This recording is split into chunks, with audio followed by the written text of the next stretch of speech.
Hi, welcome to the show.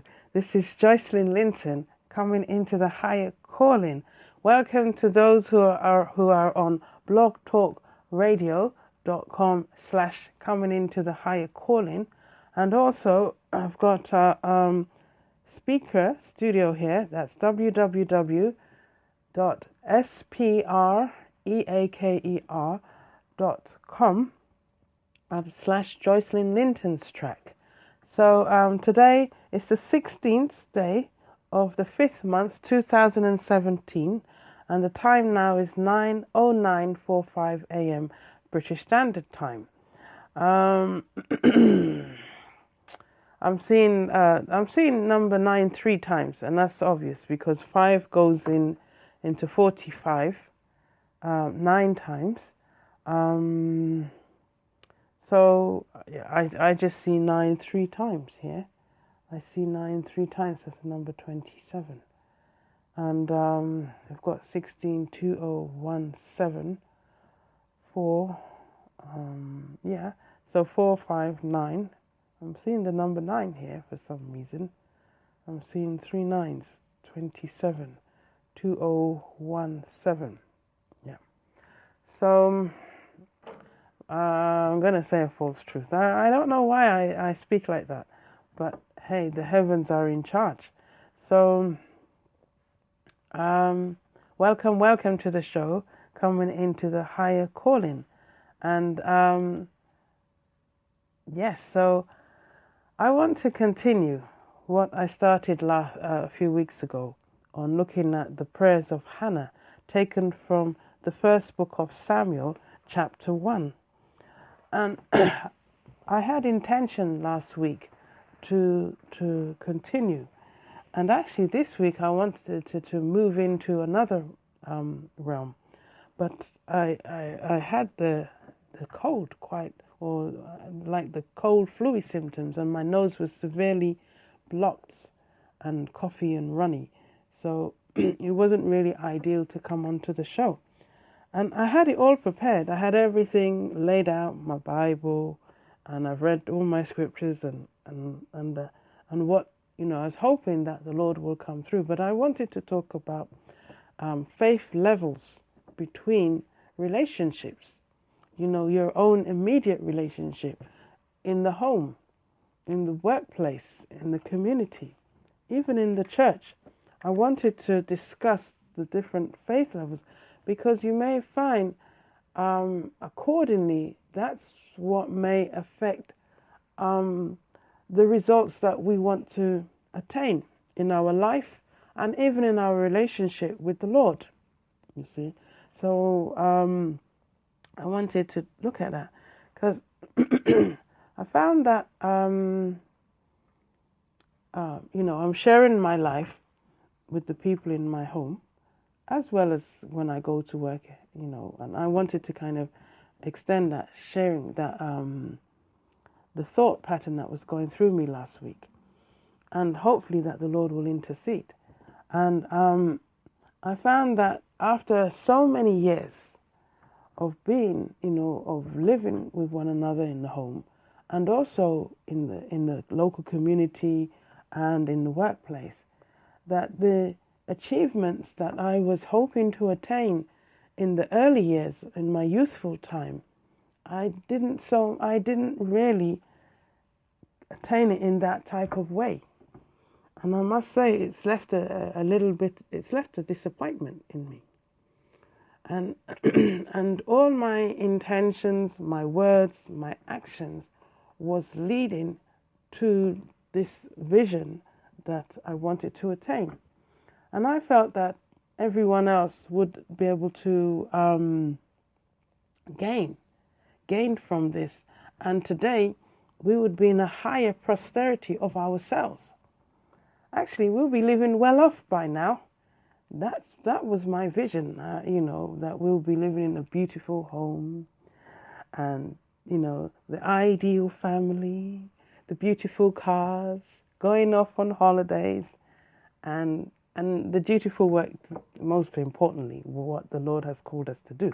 Yes, let's put that first. Yes, in the workplace, Um, I was working in the health, and the patients are being healed. They're getting resolution to their physical health, their mental health, their spiritual health, and the community is thriving. I was hoping that there'd be more friendship in the community, more interactivity. There'll be so many events, and people will be interacting. That there'll be more friendship, and in this friendship, we're there for one another. We're there for if there's any kind of illness in the family, the neighbors, the friends can step in and help out. There's just more joy and more sharing. See, this is what I was hoping and expecting. But alas, the years has gone by, whether it's the 30 years or the 20 years, because I've been living in my home 20 years. It's the same as the first day I moved in, actually. It's just of recently I've been trying to be active in getting to know the people. But really, it's because we just see each other's faces a lot walking along the road. I cannot say that our friendship, I've developed any stronger friendship in the area. The people in the shop has got used to seeing my face, the shopkeepers. But I cannot say that friendship in the area has improved, that we know each other any better, or that you can call upon anybody, in times of stress or in times of need. The workplace is a whole load of misunderstanding. People are not understanding your good intentions. And in the home environment too, the visions are different. The expectation is at different levels, you see. And that made me began to realize, where are we in faith? Yes. Also, let's give everybody their own little chance here, because each of us have our own purpose. The Lord has sent us in this world, in this lifetime, with our own destination, and to get to that destination, we have to fulfill our purpose, you see. And sometimes, the purpose of those we are relating within the home, it might be just to be the role they are, whether it's just to be mother. And in the role of mother, that's a fantastic role.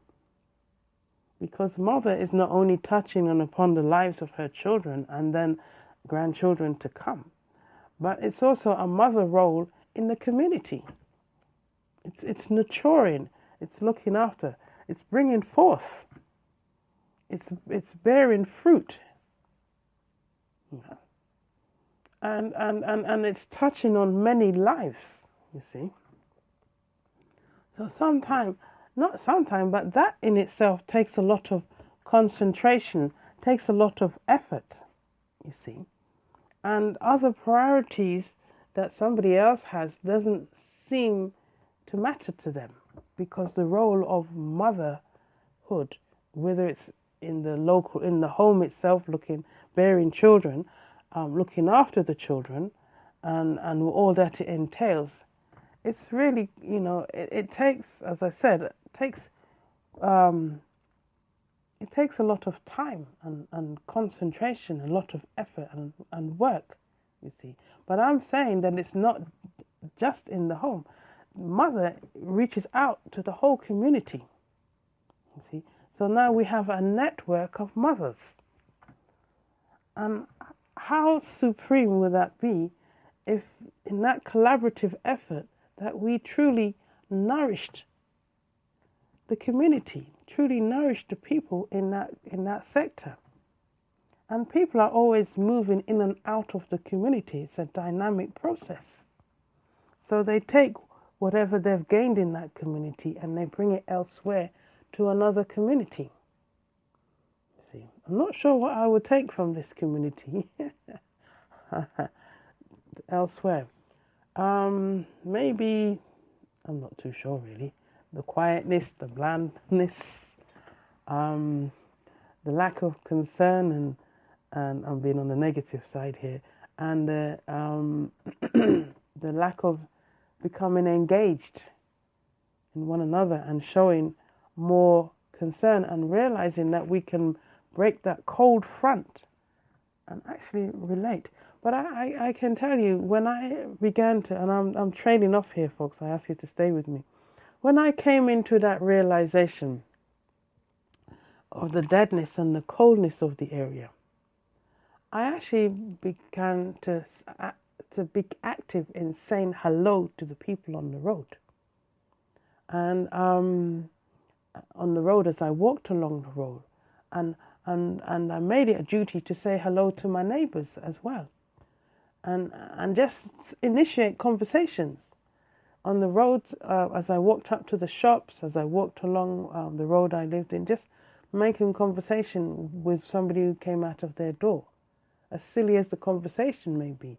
And actually, as I spoke, they were quite ready to speak and say hi, and you can see they're full of life in themselves, full of life. And I was quite touched by that. I was quite touched. And on the road here, it's got English people, and a lot of them has moved out really, and you're finding that the Indian people are moving in, and as you walk past, the English people tend to put their heads down and they don't really say anything. But if you say hello, they look up, they smile, they're engaged. Their hello has some form of engagement in it, you see. And so, and likewise, with the Indian people, I say hello, and I try to put a little bit more emphasis, a little bit more smile, and they're reciprocating. So as I interact with the people, as I just say hello with an emphasis, with a purpose, with a mission, I'm picking up the different personalities, the different characters that's coming forth. So I'm just recording on my phone. And I had to make a move the other day. I had to move some furnitures from one resident to another. Can I tell you, my neighbors came through. They came through at the last moment. I didn't arrange for anybody, and somebody offered, and then at the last moment, the neighbors just came and they were hoarding things into the van and hoarding it out of the van and bringing it into the thing. And I was like, wowed. I was wowed. They just turned up. They turned up and just helping to move things. And I said, you see, things aren't as bad as it really seems. We just touch down with one another. And in it, I had to have that certain faith, because there was restrictions of funds, and so that I didn't decide to go and hire a removal company and pay for the removal van. I did look for the quote, but I decided, well, I didn't, because I had restrictions of the finances. I mentioned it to one neighbor, and he started helping. Then he couldn't help anymore, and then I mentioned it to another, and somebody else offered, as I said, and woe and behold, I had more hands on deck, and the work got done, and that was really good. So, I'm talking here about Hannah, and I've been saying about, Hannah was a despair, because she was married to Elkanah, who had another wife, Peninnah. And it must have been the tradition in those days that they can have more than one wife. 2 wives, I would say. And one wife, she was producing children.